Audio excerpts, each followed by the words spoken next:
सर्वांना नमस्कार। आज आपण बघणार आहोत ऑर्गनायझेशन रजिस्ट्रेशन म्हणजे गव्हर्नमेंट ई मार्केटप्लेसमध्ये रजिस्ट्रेशनची सुरुवात ही ऑर्गनायझेशन पासून होते।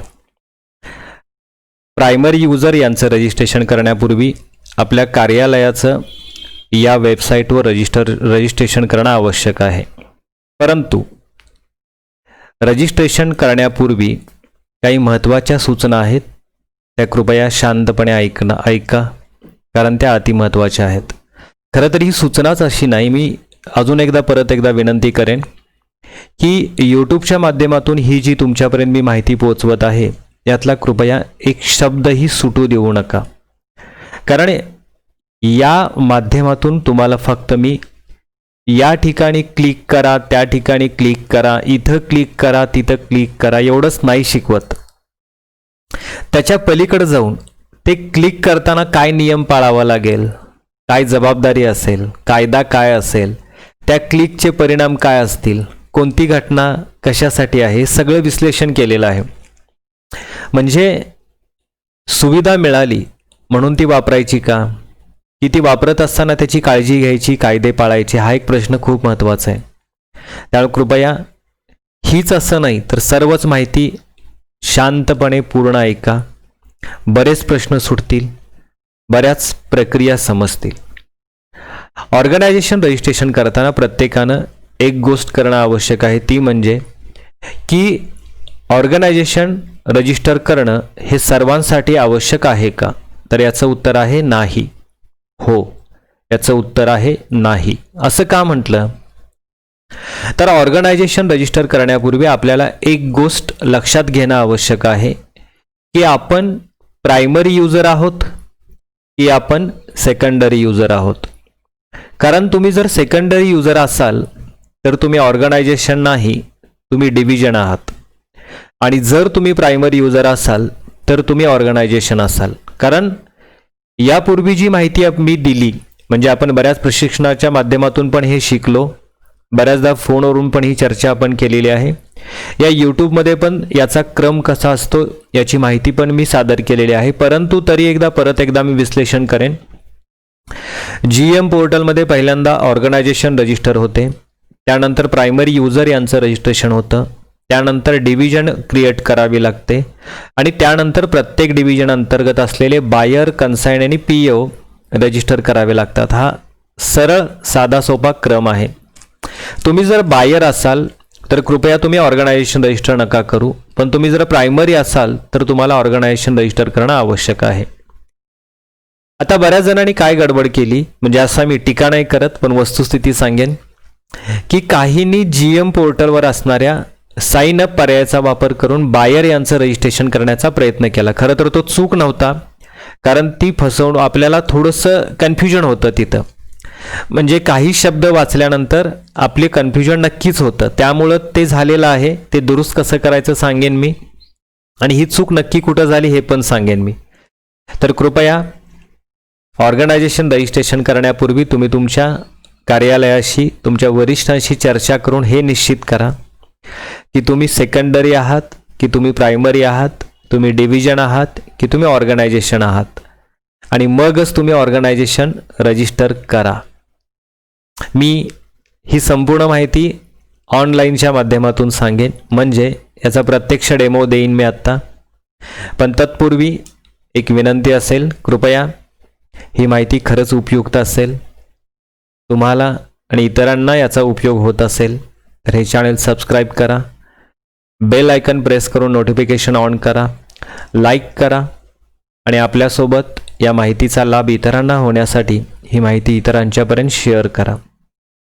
खरं तर यूट्यूबचा अजून एक फायदा खूप मोठा झाला असं मला वाटतं, म्हणजे प्रशिक्षण केंद्र ही आपली माय माऊली आहे, त्या ठिकाणी आपल्याला भेटावंच लागेल, पण त्याच्या पलीकडे जाऊन प्रशिक्षण केंद्रामध्ये आपण प्रत्येक वेळी नव्यानं भेटत होतो, त्यामुळे नव्यानं काय शिकत होतो, तर प्रशिक्षण केंद्राच्या कृपेने त्यांच्या माध्यमातून आपण संपूर्ण महाराष्ट्रामध्ये आपण जिथं जिथं भेटलो त्या प्रत्येक ठिकाणी यापूर्वी भेटल्यानंतर जे शिकलो त्याच्यामध्ये आज काय बदल आहेत हे आपण शिकत आलेलो आहोत। खरं तर ही त्यांची कृपा आहे, म्हणजे मी तुम्हाला काही शिकवलं, तुम्ही काही शिकत असला तरी शिकवण्याचं एक मूळ असतं, एक जागा असते, एक व्यासपीठ असते. त्या व्यासपीठाला आपण सतत नतमस्तकच असायला पाहिजे, कारण ते व्यासपीठ आहे म्हणून आपल्याला बदल समजतात. आणि या व्यासपीठामुळं काय होतं आता यूट्यूबच्या माध्यमातून, तर त्यामध्ये अजून काय बदल आहेत हे आपल्याला परत समजायला लागतात. त्यामुळे ही माहिती का शेअर करा, तर यापूर्वी आपण जे शिकलो, आज आपण जे शिकतो, यामध्ये जे बदल आहेत ते बदल मला या माध्यमातून तुमच्यापर्यंत पोचवण्यासाठीची संधी मिळते. तर आपण आजच्या विषयाला सुरुवात करू. Organisation registration. सुरुवातीला मी www.gem.gov.in ही वेबसाईट ओपन केलेली आहे. यामध्ये मी रजिस्ट्रेशन करण्यासाठी साइन अप या पर्यायावर क्लिक करेन. आता इथं कन्फ्युजन काय होतं बघा, बऱ्याच जणांचा असा समज झालेला आहे की साइन अपमध्ये बायर्स हा जो पर्याय आहे त्याच्यामधून बायर्स यांचं रजिस्ट्रेशन करायचं का, तर याचं उत्तर आहे नाही. कारण साइन अपमध्ये बायर्स हा जो पर्याय आहे यामधून दोनच रजिस्ट्रेशन होतात, ऑर्गनायझेशन आणि प्रायमरी यूजर. सेकंडरी यूजर यांचं रजिस्ट्रेशन कृपया इथून करू नका, कारण सेकंडरी यूजर यांचं रजिस्ट्रेशन प्रायमरी यूजर यांच्या लॉग इनमधून होतं. त्यामुळं मगाशीच मी सांगितलेलं की काही ठिकाणी कन्फ्यूज झालेला आहे, थोडासा गैरसमज झालेला आहे. तर या ठिकाणाहून कृपया बायर यांचं रजिस्ट्रेशन करू नका, कारण बायर्स हा पर्याय प्रायमरी आणि ऑर्गनायझेशन यांच्यासाठी आहे. त्यामुळं मला माझी संस्था रजिस्टर करायची असेल तर मी साइन अपमध्ये बायर्स या पर्यायावर क्लिक करेन. म्हणजे तुम्ही या पर्यायावर क्लिक करा.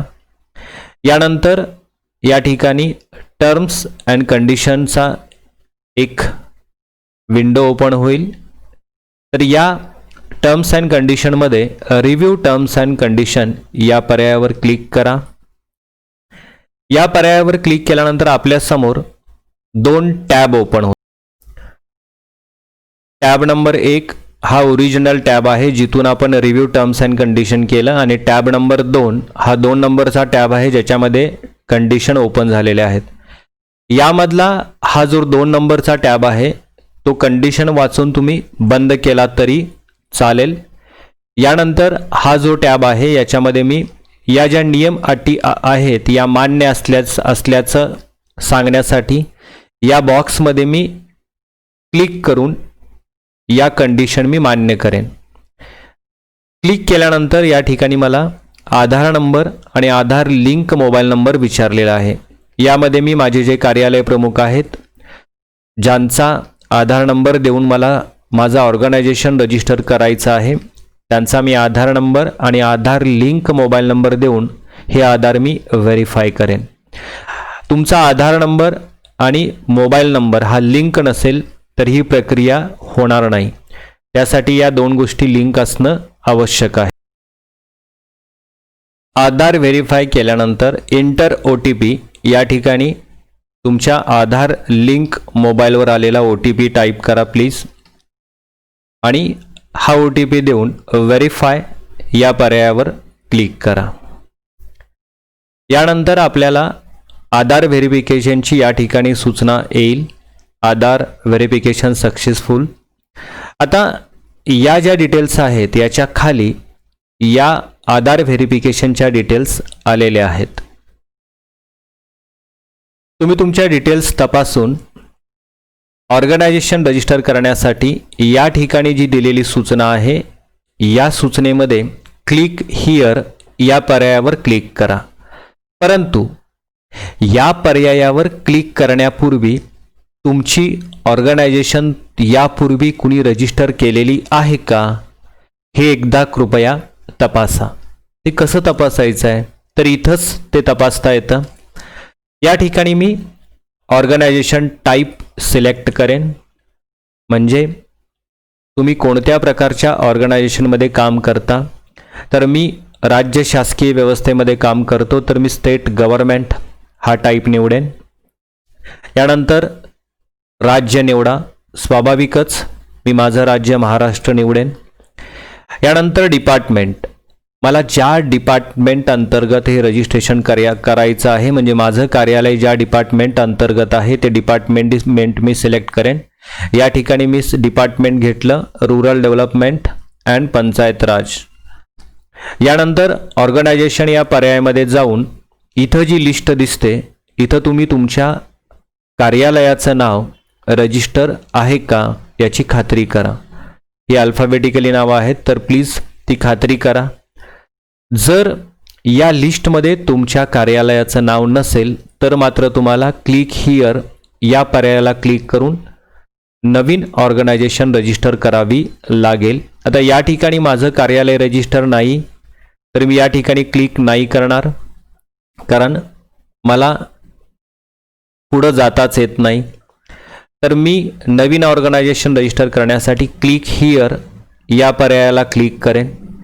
या पर्यायाला क्लिक केल्यानंतर मला परत एकदा आधार नंबर आणि आधार लिंक मोबाईल नंबर विचारलेला आहे, तो परत एकदा देऊन मी व्हेरीफाय आधारला क्लिक करेन. यानंतर आधार लिंक मोबाईल नंबरवर आलेला OTP देऊन मी व्हेरीफाय करेन.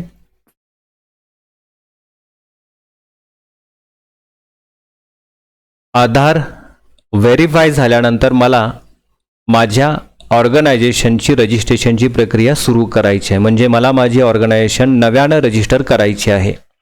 आता या ठिकाणी 5 ऑप्शन दिलेले आहेत: organisation type, department, organisation, comment box आणि ईमेल ID. आता याच्यामध्ये कसा बदल होतो बघा. मी पहिल्यांदा देईन ऑर्गनायझेशन टाईप. माझी ऑर्गनायझेशन कोणत्या विभागाअंतर्गत काम करते? राज्य शासन, तर मी स्टेट गव्हर्नमेंट या पर्यायाला क्लिक करेन. कृपया तुम्ही तुमच्या ऑर्गनायझेशनचा या ठिकाणी योग्य पर्याय निवडा. स्टेट गव्हर्नमेंट, मी माझ्या डेमोसाठी स्टेट गव्हर्नमेंट निवडलेला आहे. तुम्ही तुमच्या आवश्यकतेनुसार तो पर्याय निवडा. राज्य निवडा. या ठिकाणी मला रजिस्ट्रेशन करायचं आहे महाराष्ट्र राज्यासाठी, तर मी महाराष्ट्र निवडेन. यानंतर विचारलं डिपार्टमेंट. तुम्ही ज्या ऑर्गनायझेशनचं रजिस्ट्रेशन करत आहात त्यांचं जे डिपार्टमेंट असेल ते डिपार्टमेंट या ठिकाणी सिलेक्ट करा. मी परत एकदा रूरल डेव्हलपमेंट पंचायत राज हेच डिपार्टमेंट मी सिलेक्ट करतो उदाहरणासाठी. यानंतर ऑर्गनायझेशन या ठिकाणी 2 शब्द दिलेत, ऑर्गनायझेशन आणि कमेंट बॉक्स. तर प्लीज हे महत्त्वाची सूचना आहे, हे 2 शब्द, कारण समजेल 1 मिनिटामध्ये. मी ऑर्गनायझेशनमध्ये या ठिकाणी माझ्या ऑर्गनायझेशनचं नाव नाही आहे, त्यामुळं मी परत एकदा मला नव्यानं रजिस्टर करावं लागतं, म्हणून मी ऑदर्स या पर्यायाला क्लिक करेन. ऑदर्स या पर्यायाला क्लिक केल्यानंतर मात्र ऑर्गनायझेशन आणि कमेंट बॉक्स याच्यामध्ये एक नवीन पर्याय ओपन झाला, इंटर ऑर्गनायझेशन. आता या ठिकाणी मला माझ्या कार्यालयाचं नाव द्यायचं आहे, ज्या नावानुसार मला माझी ऑर्गनायझेशन रजिस्टर करायची आहे. मी उदाहरणासाठी एक नाव इथं देतो, माय गव्हर्नमेंट ऑफिस. तुम्ही मात्र कृपया तुमचं जे नाव असेल, तुमच्या कार्यालयाचं जे नाव असेल ते स्पष्टपणे जसंच्या तसं इथं टाईप करा. तुम्हाला जसं योग्य वाटेल तसं टाईप करा, परंतु एक विनंती असेल ते पूर्ण स्वरूपात जसं असेल तसं टाईप करा.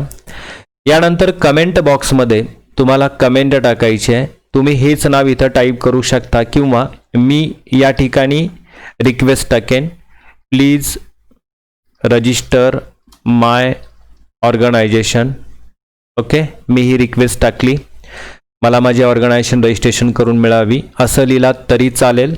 आणि यानंतर इथं जो ईमेल ID विचारलेला आहे तो कार्यालय प्रमुखांचा गव्हर्नमेंट ईमेल ID द्यावा लागेल. म्हणजे एक उदाहरणासाठी मी या ठिकाणी देतो abc@gov.in. हा ईमेल ID देऊन मला सबमिट रिक्वेस्ट या पर्यायाला क्लिक करायला लागेल. आता हा ईमेल ID मी उदाहरणासाठी दिलेला आहे, त्यामुळे सबमिट रिक्वेस्ट हा पर्याय ॲक्टिव्ह झालेला नाही. तुम्ही करेक्ट ईमेल ID दिल्यानंतर हा पर्याय ॲक्टिव्ह होईल आणि सबमिट रिक्वेस्टला क्लिक केल्यानंतर तुमची रिक्वेस्ट सबमिट होईल. परंतु ऑर्गनायझेशन रजिस्ट्रेशनचं ॲप्लिकेशन सबमिट झाल्यानंतर जर ऑर्गनायझेशन रजिस्टर करून वेळेत नाही मिळाली, काही विलंब लागला, तर काही महत्त्वाच्या सूचना आहेत. त्यातली सूचना क्रमांक 1, तुम्ही जेम पोर्टलवर उपलब्ध असणाऱ्या हेल्पलाईन नंबरवरती कॉन्टॅक्ट करून त्यामध्ये काही त्रुटी असतील तर त्या दूर करा. आणि दुसरी सूचना, ऑर्गनायझेशनचं रजिस्ट्रेशन झालं नाही म्हणून पुढची प्रक्रिया थांबवू नका. कारण जरी ऑर्गनायझेशन रजिस्टर झाली नाही तरी प्रायमरी यूजर आणि सेकंडरी यूजर यांचा अकाउंट रजिस्टर करता येतं. ज्या वेळेस आपल्याला ही ऑर्गनायझेशन रजिस्टर करून मिळेल त्यावेळी प्रायमरी यूजर यांच्या लॉग इनमधून ही ऑर्गनायझेशन ॲड करता येते. त्यामुळं या प्रक्रियेसाठी पुढची प्रक्रिया नका थांबू, पण भविष्यामध्ये ही ऑर्गनायझेशन प्रायमरी यूजर यांच्या अकाउंटमधून ॲड करावी लागेल. ती कशी समाविष्ट करायची ही प्रक्रिया मी प्रायमरी यूजर यांच्या प्रक्रियेमध्ये निश्चित सांगेन. सर्वांचा मनपूर्वक धन्यवाद.